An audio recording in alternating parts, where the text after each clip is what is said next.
Welcome to another CMMS Dude video.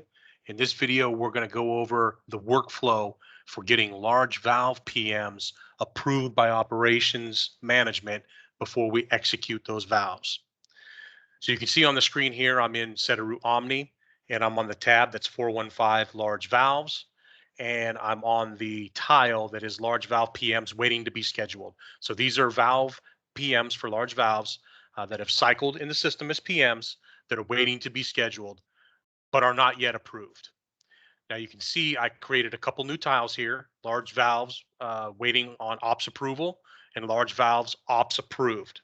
So what I'm going to do here is I'm going to hit pan and select, and I'm going to grab a number of these valves. Say these are the ones in question. So now 11 of these 1136 I have selected here. I'm going to go edit work order. I'm going to switch this to management approval required, and I'm going to switch this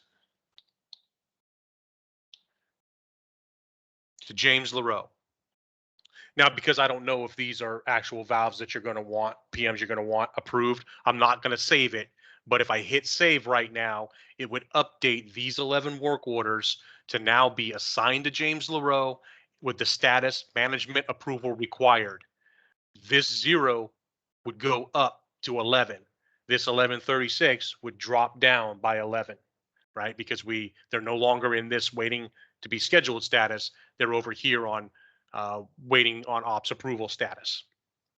Okay, so I'm not going to save that because this is live data, right? But that's where it would go. And at that point, Brandon, you're done. Now for James, what you would do is I've created a tab here called Ops Management, and I gave you a tile here. And what this tile is looking for, it's called Work Orders Requiring LaRoe Approval. The way I set this metric up is it's looking for status of management approval required and assigned to you. So this could be large valve, small. I mean, it could be whatever's coming to you that requires your approval before anyone can proceed.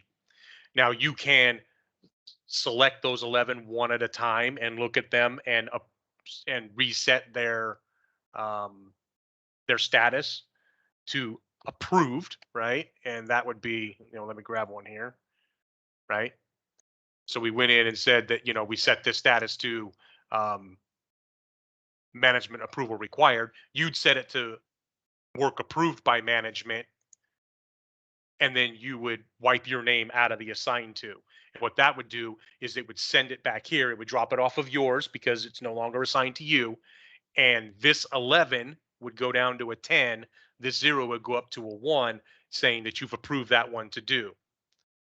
Alternately, you could look at all 11 of those and then use the pan and select and then circle all of them and mass update them to approved.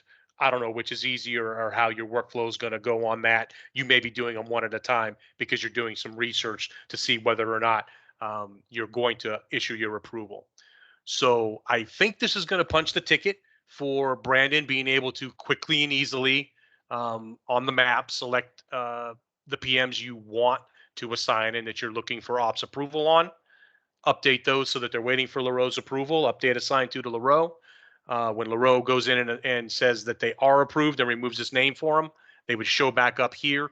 And then this would be the tile you would use to then select work orders that have been approved and assign them out to the staff that you want to actually perform those PMs.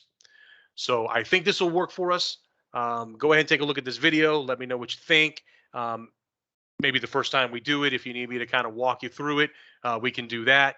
I would love to try this tomorrow and see if it works. Okay, thank you very much. Bye.